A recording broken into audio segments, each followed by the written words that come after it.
All right, everybody. So thank you for joining me for what's going to turn out to be our last Monday public complimentary Zoom class. That time I said the right weekday, so that's good. Again, these have been an awful lot of fun doing these over the past 16 weeks-ish.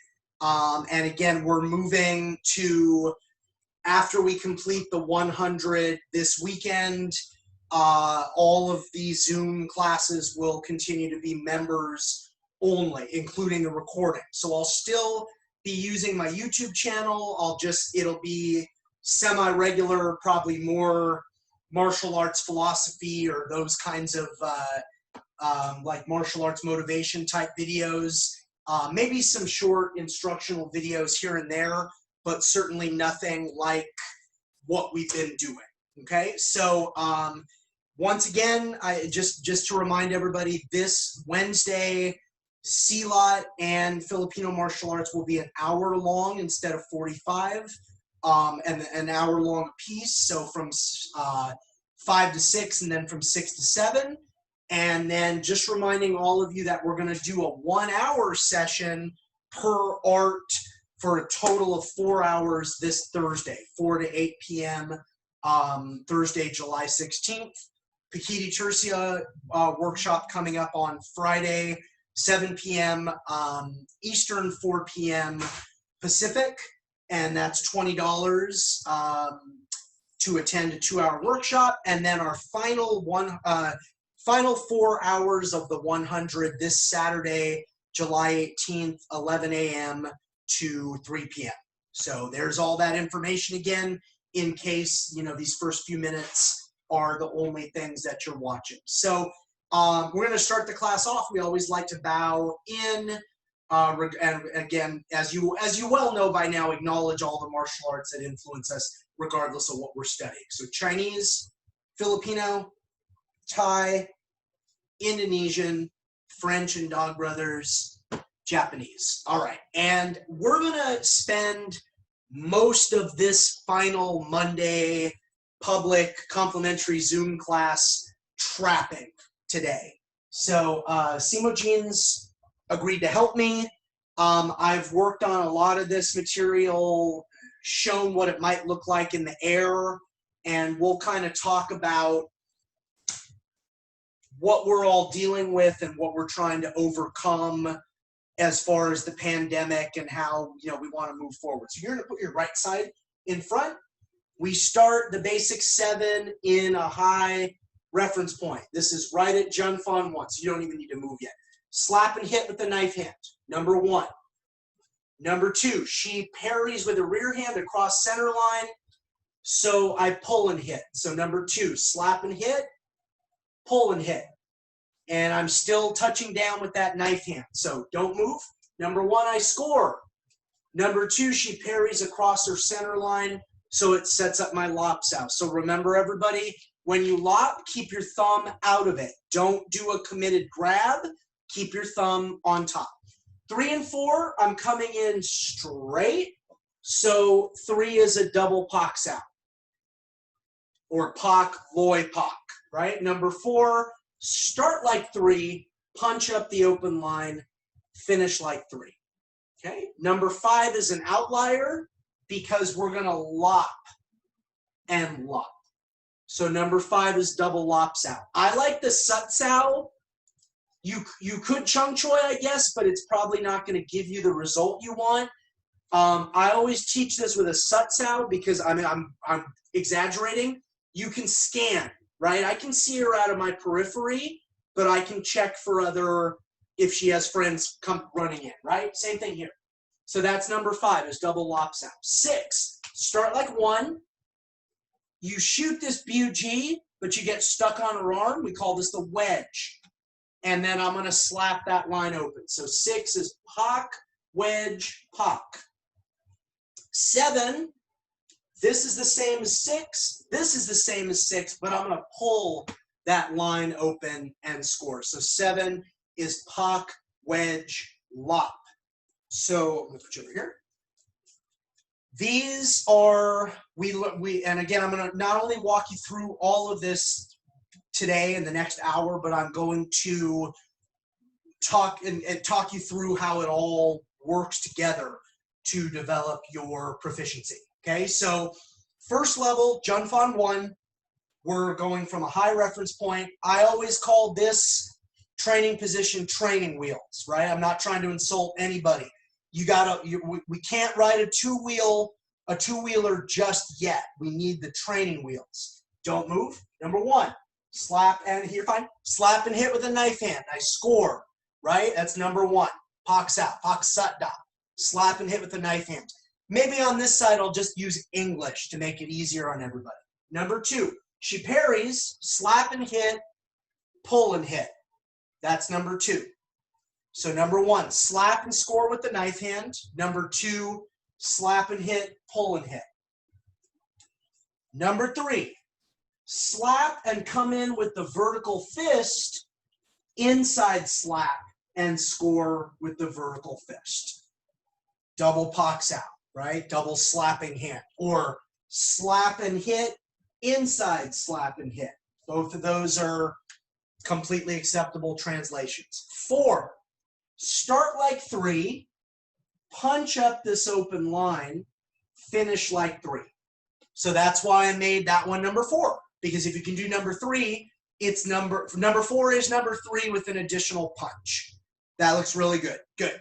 And for everybody out there watching, participating, 3 and 4, I'm gonna do it wrong, even though she's gonna be nice and not do anything really anyway. You're still gonna just parry, right? So when I go here, see, she's being really nice because that line's not occupied. In reality, she would move her hand or try to punch me or try to screw up my technique.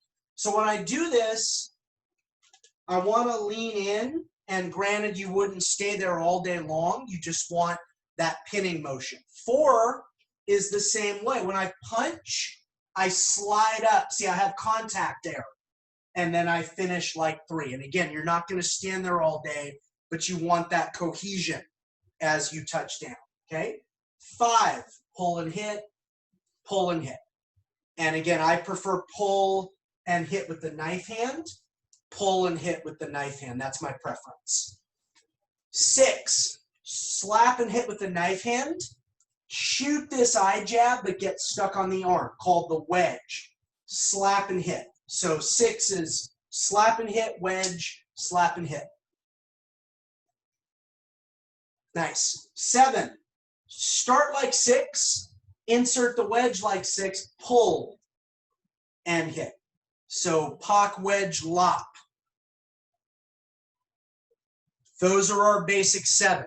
So for everybody watching, we learn those basic 7 at the very first level. And the second level is when we start getting into entries, okay?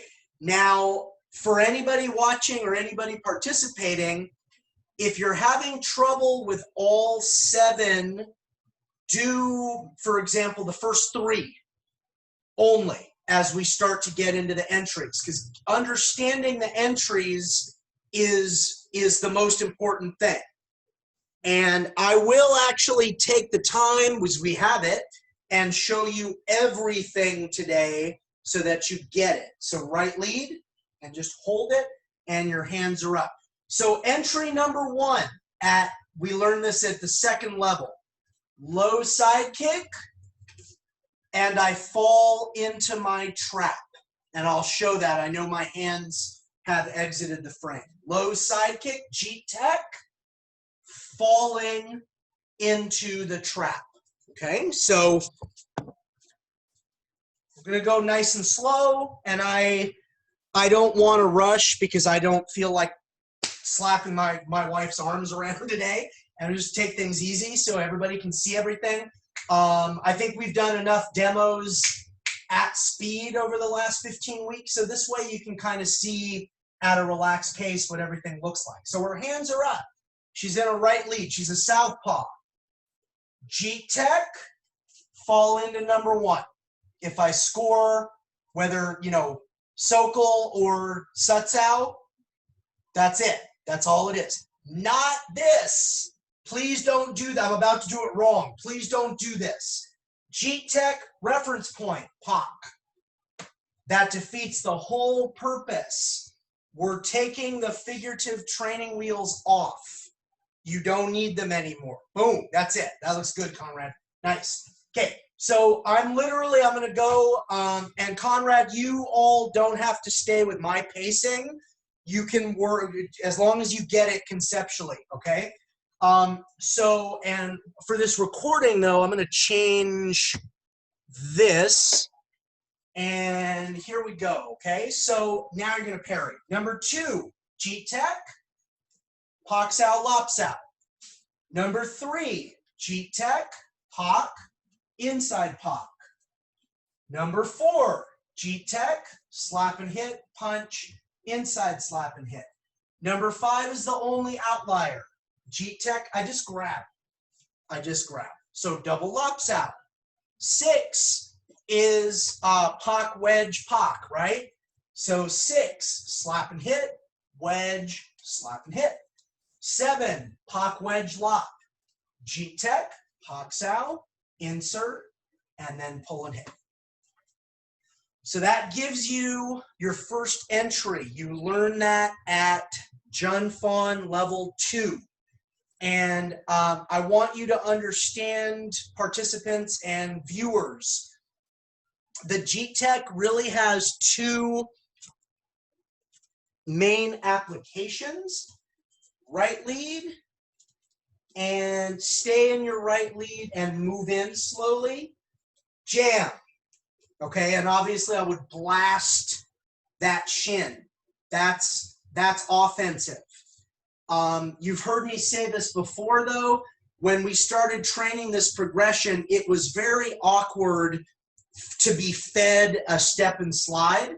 So the way that we tend to do it is she stays static, don't move, and I just pendulum in. That makes it more offensive, okay? So just be aware, everybody, of those 2 possibilities, that they move in on you, you lean back and jam that low side kick, or you close the distance with your pendulum, and then you fall into whatever trapping combo you're going to do. So now, hopefully, let me kind of intellectually reset everybody here. Okay, so what we did, I'm not going to go through all 7 again.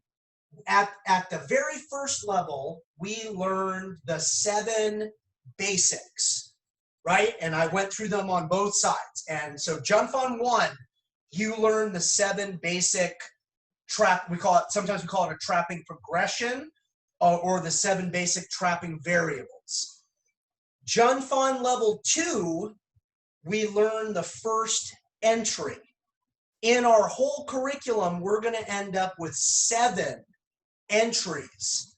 We're going to go through all 7, and I'm actually going to put all the variables on video rather than shortcutting it so that you have it today. So we just did the first entry, which is the Jeet Tech, right? The intercepting kick, and then you're falling into it. We get that at Jun Fan level 2. Then there would be Jeet Kune Do phase 1, where there's no curriculum to add. It's all about performance and research. And we move into Jun Fan level 3, where we're going to get 2 new entries. So hands are up. This is your jab side. She jabs. I split, and I ball and socket. If I score, don't block the second shot, please, right? Here, boom. That's number 1, right? Because remember, if you ever get lost, go back to what you were doing on the reference point. Number 1 was slap and hit with a knife hand. So now the second entry, split entry to ball and socket. And if you're on your own, that's the timing. I like to I'll slap my bicep on the first one, and then this right hand is already on its way by the time you would go and hit the second Pak Sao. So recognize that as 2 Pak Saos. 1, 2.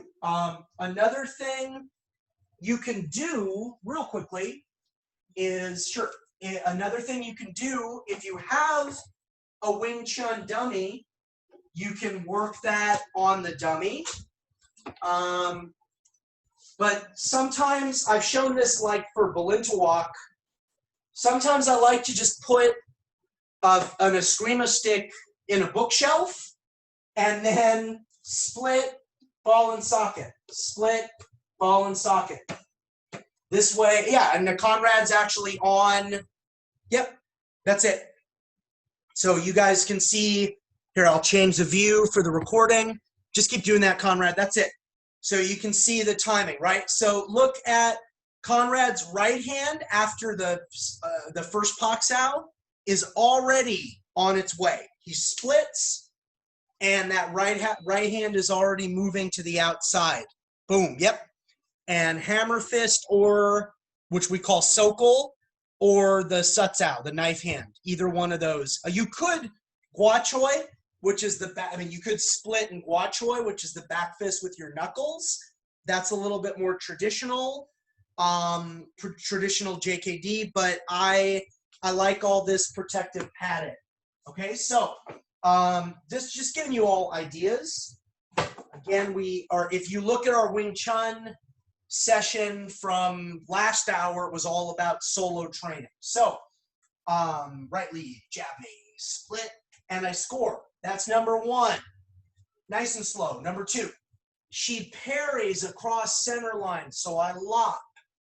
Okay, so literally I'm going to do all of these for you. Nice and slow, so you have it on video, so you can work it. You can watch the videos as many times as you need to. 3, split entry, ball and socket, parry, inside, lops out, right? Because that was 3. 4, split, ball, come up, punch up the open line, and finish. Because Pak Sao, punch, Pak Sao was number 4. Now, number 5 brings us to an interesting idea. And I'm going to give you a couple of different options, okay? So, split, ball and socket, inside lop, and she might raise that hand, inside lop. So let me show that again, right? You successfully descend that right hand. Just pull right here. Pull right here. Inside lops out. Okay? Or, and I like giving credit where credit is due. My live students in New York started doing this.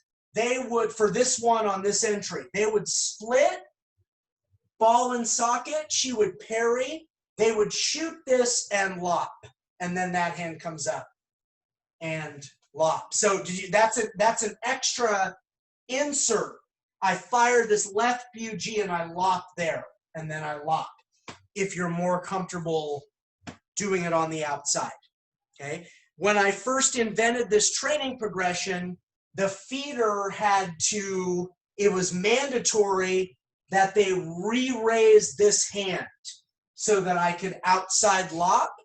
But this way, I've given you a bunch of different skills. You can take it no matter what, okay? So 6, split, she crosses center line, wedge, and I pox out. 7, split, ball and socket, she crosses center line, I wedge, and I lop, okay? So you're going to keep seeing that. And at any point, if you're like, isn't that the same 7? Yes. And that is entirely the point. We learn those basic 7 at the first level.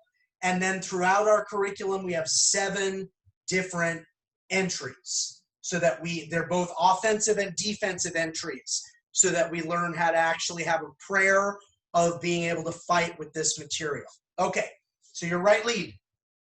Entry number 3. I need a little bit more, just stay there, move back, just give me a little stem there. There you go, okay?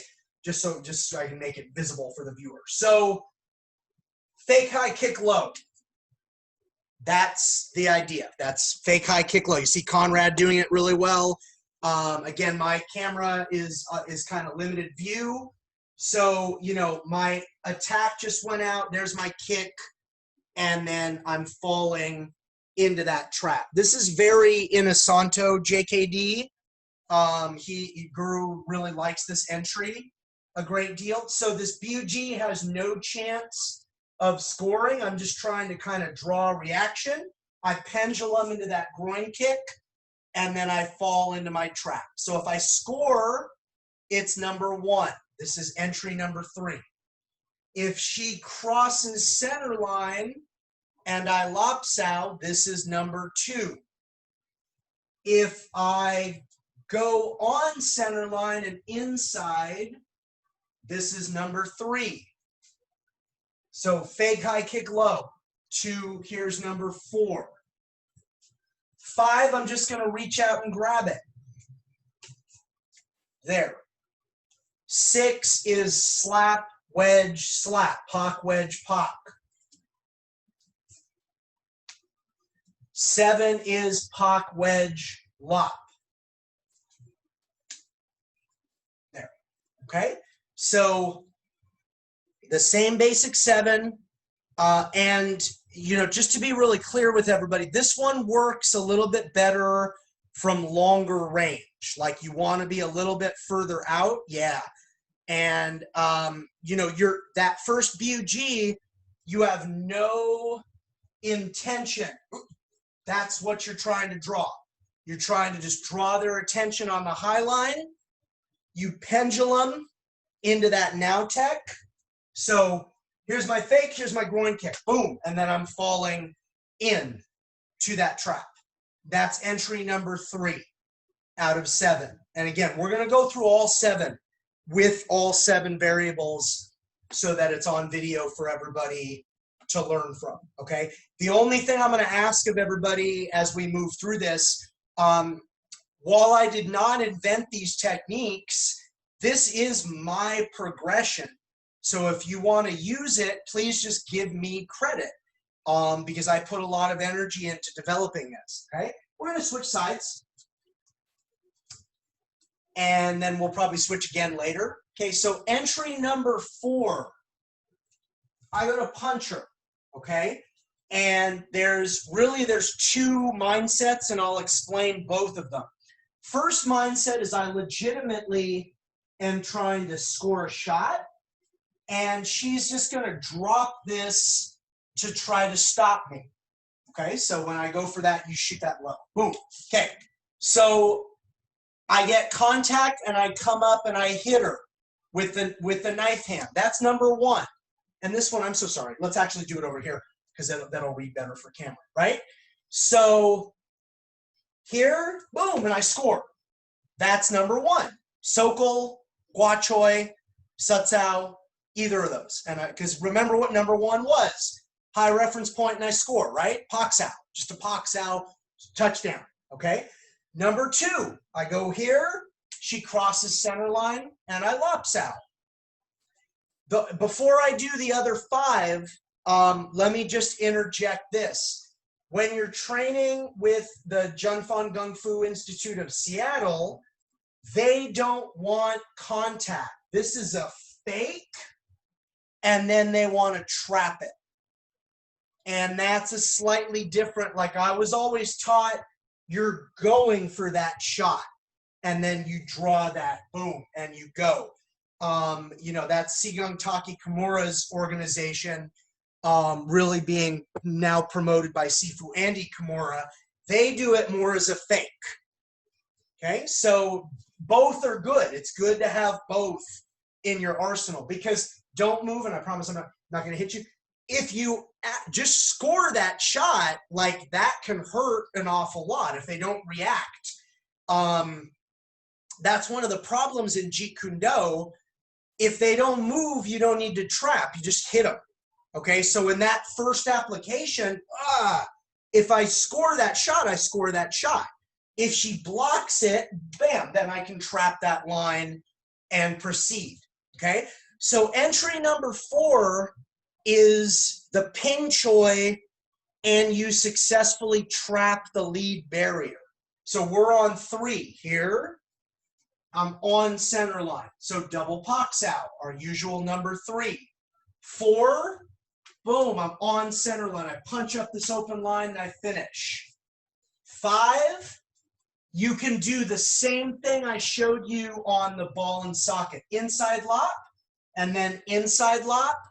Or you can go here, thread this and lop, and then lops out on the other side. Both of those are good. That was 5. 5 is always double lops out. 6, boom, she crosses center line, I wedge and I pox out. 7, here, she crosses center line, I wedge and I lock. Okay, so it's the same basic 7. Now we've gone through 4. Jeet Tech was number 1. Split entry to ball and socket was 2. Fake high to kick low was 3. We just did 4. Ping Choi successfully trapped the lead barrier. And that's whether or not she actually gives me contact, which was the way that I was taught it, or if you fake it and then trap it and go high. That's more Junfon Gung Fu Institute of Seattle, which I think they both are cool to know. Like you full on commit to just digging that shot. That's the way I was taught. Or you fake it and then come up and you know, almost Jedi mind trick, have them open up the high line and score. Okay, entry number 5. We start here again. When I go to trap this, she raises her right hand. Wow. So I retrap. If I score, that's number 1. So this is entry number 5. Ping Choi, but the lead barrier isn't successfully trapped. She raises it. So we're going nice and slow. Boom. You wait for me. Okay. Boom. You raise it. And I pock lop is number 2. This one, ladies and gentlemen, is going to be super easy because by definition, when she raises the lead barrier, you end up in a high reference point for a split second. So here's number 3. That's where you started all of this, was in the high reference point. So it becomes very, very easy for you. So that's entry number 5. Ping Choi, but you're not successful and the lead barrier raises. So we're going to complete it for you because that's what I promised to do. Nice and slow. Boom. This raises. I pock and I fire, and that's number 4. 5 is, you're going to go from the outside, right? You're here. And by the way, you're welcome to do the Junfon Gung Fu Institute of Seattle, but she's still going to raise it. Boom, right? Lop, lop. So that's number 5 from entry 5. We're on entry 5 right now. 6 is pock, wedge, pock, right? So I go here, she raises it, and there. Okay, then just go super slow, and that's fine. It's very unnatural when you're going slow enough and the line is open. You want to respond, but we just want to make sure that they can see what they're doing without additional movement, right? So we're here. That lead barrier raises, perfect. Here, wedge, and if I pox out, that's 6. Now we're going to do 7 for you at that speed is perfect. Here, lead barrier raises, pox out, wedge, lops out. That's going to be your number 7. So that was entry 5. 5 out of 7. I will do, I'm not doing all the variables again, but I will do a little review once we've gone through all 7 for you, okay? Now, 6, horizontal gunting. Horizontal gunting. So, just a super quick word here. You know, JKD really needs to unify. It really does. Bruce Lee was a cool guy. He advanced martial arts like decades in its thinking in his 32 years. And JKD people need to find a way to be okay with each other. So the reason I'm saying that, this is very traditional, like the intersection of JKD and Ponatuken. And I know that might rub some people the wrong way, but it is what it is. Okay, so real quickly, before I bring Simo Jean back, just solo, if you want to get in a left lead, you know, you can split the jab, you can catch the jab, you can Siko. It doesn't really matter. You can parry on the outside, whatever you want to do. When the cross comes, I want you to think about, for training, like slapping down the angle 1 line. And as you do that, you're going to sandwich your left hand because you're smashing the bicep. And in reality, you'd want to do almost like a leopard paw and rake the bicep. So in reality, it looks like that. Like you're raking down the bicep. You're continuing into the eyes with the left hand. Then you're descending with the left and doing a back fist motion with the right. And it's going to be that once you go 1, 2, it's going to be that second beat. You can probably already feel it, that you're going to get your 7 basic traps off of. Okay, so I'm going to bring Simo Jean back. This one, honestly, I like to do in a left lead. And even right there, I know some JKD people would be, oh, that's not JKD. Just bear with me, right? So she's in a left lead, super slow motion. You're going to throw your jab. I deal with it, however, and then slow motion cross. Here's that. That's the horizontal gunting. Then I descend this and I score. If I score, it's number 1, right? So for me, you know what? To keep it easy, go again. I'm just gonna jab catch. Here's the actual entry. Boom. Okay. So again, jab catch here. Okay. A little slower on my part. Sorry, you're fine. Split horizontal gunting. Left hand continues into the eyes. I go all the way through with my right hand, descend with my left, and hit with my right. And then let's switch over here. Okay. So 1, 2, 3. Okay. I'm sorry, I'm gonna say with jab catch. My fault, you're fine. Okay. Jab catch, horizontal gunting, left hand descends. This is entry 6. Think that right hand, like just throw your straight right hand. It's that. Your right hand is raking the bicep. And remember what I said, for training, open hand, but for reality, it's almost like a leopard paw. You're going knuckles to the bicep. And so you're going to come through, left hand goes to the eyes, left hand descends, and the right hand hits. Okay, so super slow, boom, horizontal gunting into the eyes, descend and back fist. All right, and now I want to go through all 7 variables like I promised. So it's that feed, super slow. Jab catch, entry 6, and I score. That's number 1. Jab catch. She crosses center line and I lock. That's number 2. Jab catch. Split. She stays on center line and I go inside. Lops out. That's number 3. Boom. This is just like 3, but I fire this punch to make it 4. 5. I can come in and lop, or I can thread this additional BUG and lop parry on the outside. Number 5 is still going to be double lops out. Maybe that one a little bit slower. Sorry. So 5. This is always the same. Okay, so one option, I inside lop and I back fist here and then I left inside lop and I backhand attack there. That's one option.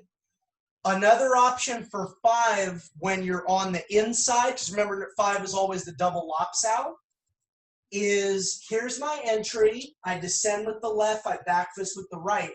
I can BUG with the left, lock with the left, lock with the right. Those are both completely acceptable. But that's something, again, my live students kind of started doing with number 5. Anytime, just reference point, anytime they ended up on the inside and they didn't want to lop on the inside, they would fire this and lop on the outside. Yep, that's it. Good. Okay, so that for all of our viewers and participants, that's entry 6 up to number 5. Let's do jab. So here's 6. Split in, a horizontal gunting, descend, wedge, pox out. That's our 6. 7. Jab catch, horizontal gunting, descend, wedge, and I locks out. So that's all 7 from entry number 6. So it's not really difficult mental math. We've gotten 42 out of the 49 variables that I promised to put on video for you. We have plenty of time for the 7th and final variable. You know, Conrad's a high-level martial artist with a great background. Anybody watching who's struggling, work on the first 3. Just high reference point, please. Just work on pock and score, pox out, lops out, and double pox out. And just try to get those 3 from each entry. That's still, you're going to end up with 21 techniques, but not really. You don't have to memorize 21. You just have to know the 7 entries and the 3 basics. But there you go. Okay, so I'm going to put you back in the right lead. I do want to make a point for everybody watching. You can, if it's too much trouble or it's jamming you up, jab me. You can go straight for entry 6 to the horizontal gunting off the jab side if you want to try that. I usually teach it off of jab cross because so many people who are the Joe generic or the Jane generic archetype are right-handed people who put their dominant side in the rear. So jabs are really fast. Crosses, usually you can catch them a little bit easier.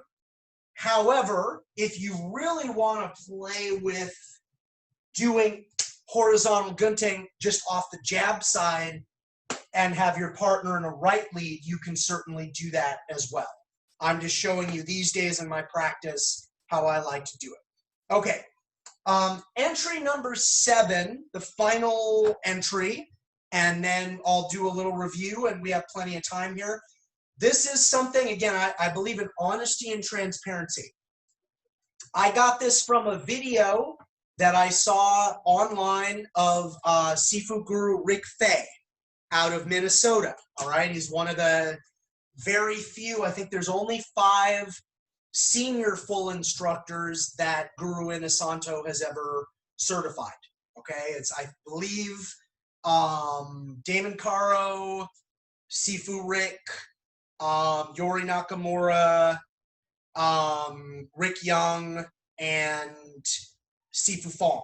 Okay, if I'm not mistaken, I might have missed one, but I believe that's everybody. But Sifu Rick is definitely one of those people. If it's 6, he's still one of the 6. Okay, and I want to be really honest and transparent. I've heard nothing but amazing things over the years about Sifu Rick's ability and you know, his practice as an instructor. I've never been lucky enough to actually train with him. This is something I saw him doing. It was very clearly a recording from one of his classes with the Minnesota Kali group, and I just thought it was really cool.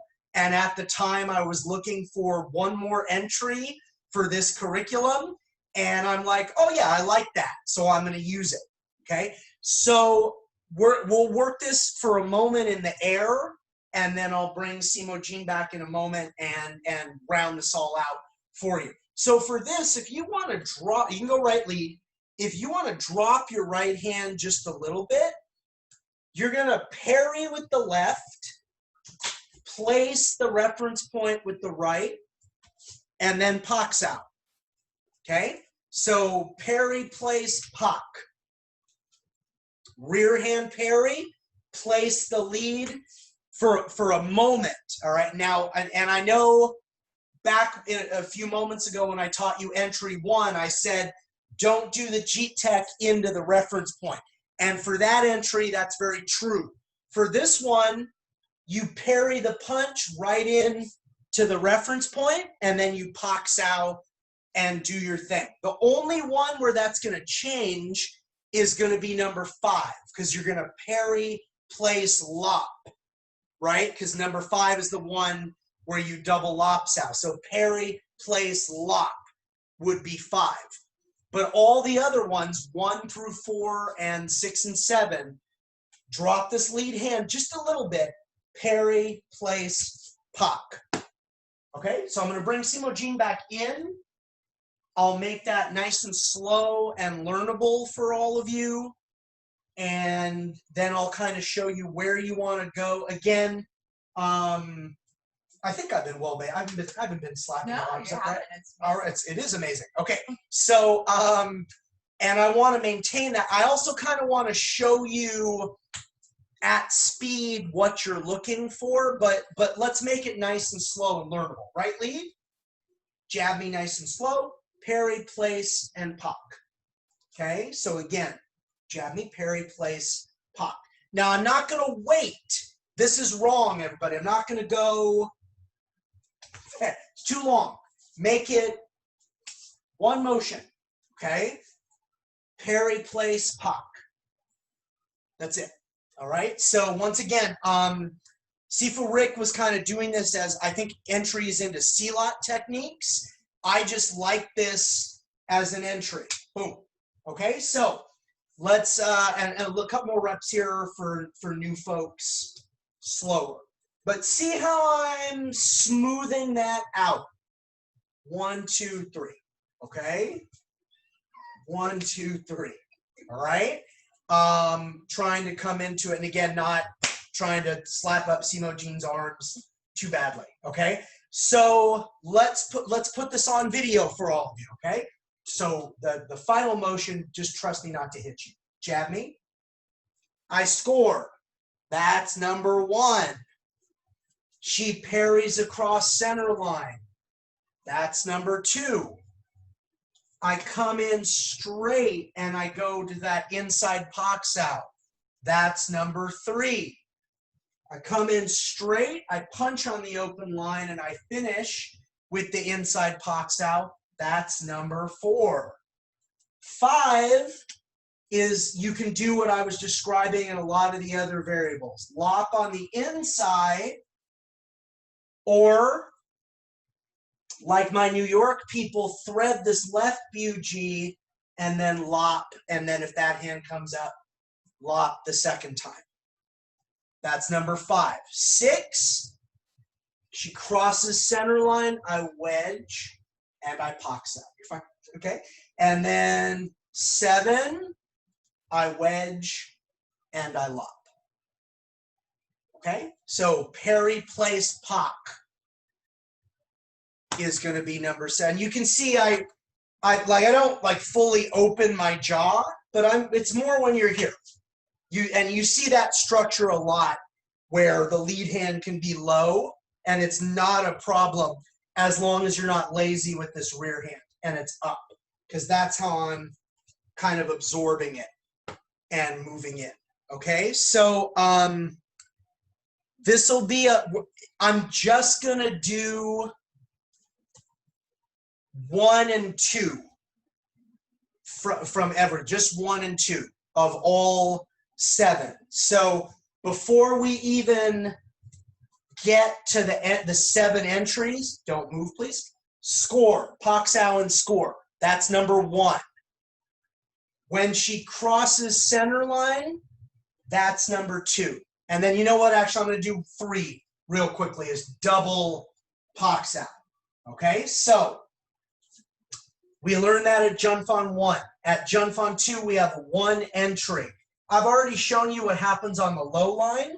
Don't move on this one, please. Jeet Tech, score. That's number 1. Now you can move.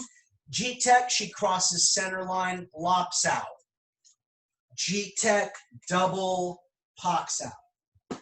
So that's entry number 1, the Jeet Tech. Jeet Tech can be defensive. You move out of the way and blast the shin, or it can be offensive. You enter with your pendulum. Entry number 2, split entry to ball and socket. Jab me, split, don't move, please. I score, number 1. Cross center line, please. Number 2. Don't cross center line, please. Good. 3, okay? So that's split to ball and socket. That's entry number 2. Normally, we want to learn all 7 basic traps from all entries. Right now, I'm giving you a big picture overview. I'm just doing the first 3. Entry number 3. So stay there. I'm a little bit out of range. Fake high, kick low, don't move. I score. Number 1. Fake high, kick low. She crosses center line. I lop. Number 2. Fake high, kick low. I'm on center line. Double pox out. Number 3. Entry number 4. 2 schools of thought, but it's the same concept. I go to actually punch her and she drops her arm low. Don't move. I successfully trap the lead barrier and I score. That's entry number 4, basic number 1. Or I fake and I go high, but I trap the lead barrier. She crosses center line. This would be number 2, lops out. Regardless of which one I pick, if she parries on center line, that would set me up for 3 and 4. But that's entry 4. Whichever one I pick, I'm successful. I keep this descended. Boom. So whether I score and it's number 1 or whether her rear hand gets involved and it's any of the other ones. Versus 5. I go here, I'm unsuccessful. She raises. Don't move. I score. It's number 1. Here she raises. She crosses center line, lops out. Number 2. Here she raises. I come straight and double pox out is number 3, and so on. So entry 5, even if I do Junfan Gung Fu Institute of Seattle, she raises pop, the lead barrier. So the lead, it's ping choi, but the lead barrier raises is entry number 5. Entry number 4 is ping choi, and you successfully keep the lead barrier descended and trapped. Entry number 6, you had 2 options. You can take it off the jab, horizontal gunting into, and I score. Number 1, right? Change your lead, and we'll show the other option. Whatever you want on the jab, horizontal gunting on the cross. If she crosses center line, there's number 2, right? And we'll switch again so you get to see a variety of stuff. If I just horizontal gunting and inside pox out, then that's entry 6 with the first 3 variables. And then we're all ready for the last entry, which we just learned, parry, place, pock. Jab me. So if I score, you're fine. One more time. If I score, I'm not going to hit you. Bam.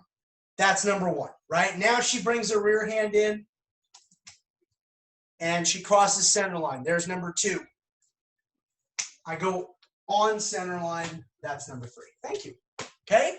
So for everybody out there, once again, I'm going to say this explicitly. I did not invent these techniques, not even close. I did put this training progression together so that people could learn trapping. Okay? Now here, it does expose kind of an interesting question. 1 second, please. If I've done this work for you, why learn Wing Chun? And so there's the big rhetorical question. The answer is going to look different for everybody. Some people are maybe you're, and again, I'm generalizing here, everybody. Maybe your focus is JKD, and you're going to say, you know what, I like that. I'm just going to learn that trapping progression. That is going to work for me. Great. Maybe you're more like me, and you have what I love, and I mean this lovingly, truly. You have what I like to jokingly call Inosanto disease. And what I mean by that is when we see something cool in the martial arts, we don't have the ability to not go train it and probably get certified in it and then start teaching it. Like, that's our disease. We can't resist more getting involved with more stuff. So maybe you want to work through the entire Wing Chun system and that's important to you. That's great too. Okay, so just keep in mind what this is for. This is a Jeet Kune approach to trapping. It really is. I mean, I think this is my 17th year involved in JKD. I think I'm allowed to say that, especially being certified by who I'm certified under. But let me also say this explicitly. Is this what Bruce Lee was doing? No, this was not.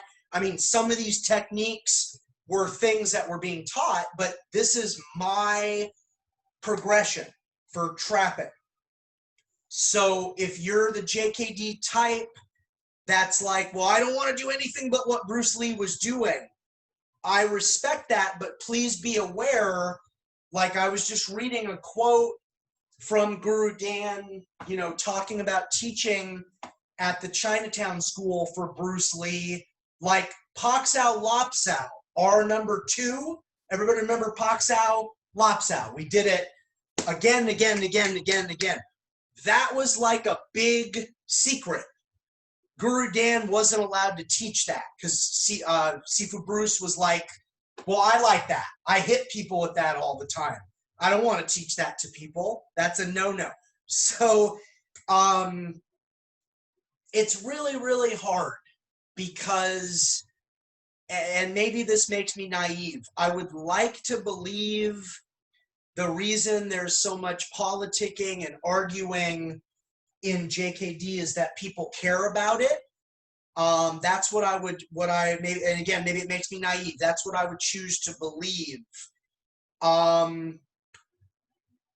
In this case, if you don't want to train Wing Chun, I have done a heck of a lot of the heavy lifting for you.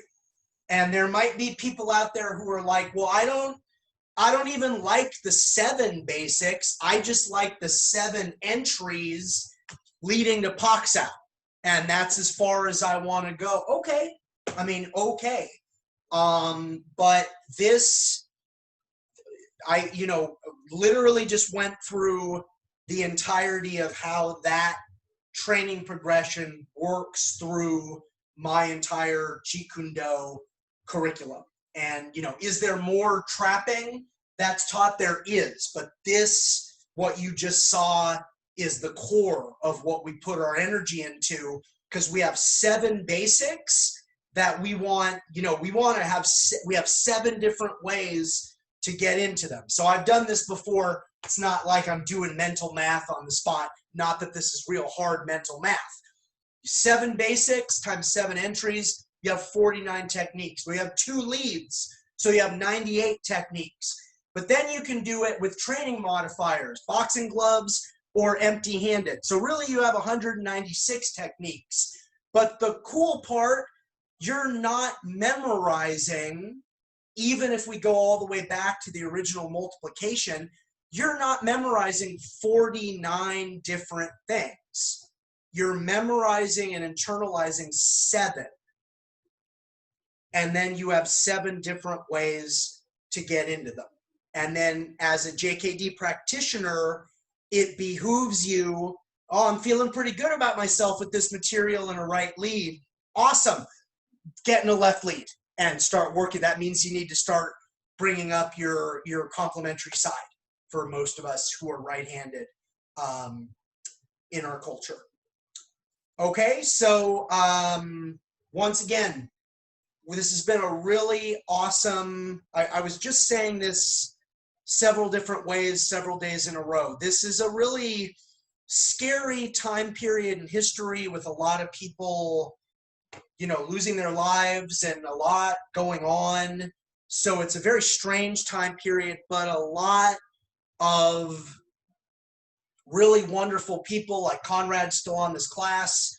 And there's a lot more of them have come into my martial arts circle during this weird time period that's like simultaneously at times kind of joyous and then simultaneously a big nightmare while I like talk to the world out of my living room. But some really neat things have come out of this. So if anybody's taking the time and you're actually watching all these videos, you know, as I like to say, and then I'll sign off after this, you're giving me your most precious, non-renewable natural resource, which is your time. And I always have to be grateful that people would spend that time on me and what I have to offer. So thanks very much, everybody. Last time for this setting, to formalize your training relationship with me, to further take our members-only classes once we finish up the public complimentary classes this Saturday, and to earn rank from me, not be given, earn rank from me anywhere in the world. For example, I have members in Florida and as far away as Australia legitimately working their rear ends off and earning every bit of certification that they get from me. Is it as good as face-to-face training? No, it's not as good. But you know what? It's pretty darn good if the alternative is not training. And the people that are doing the work are reaping the benefits. So go to Stoops, OMALC.com. We're going to bow the class out, and it's been my great pleasure, everybody. So, you know, we'll have another JKD session on Thursday, but this is the final public complimentary Monday JKD session. So thanks, everybody. Chinese, Filipino, Thai, Indonesian, French and Dog Brothers, and Japanese. Thanks, everybody. Thanks, Conrad. See you soon online. Thank you. Have a good night. Thanks very much. You too.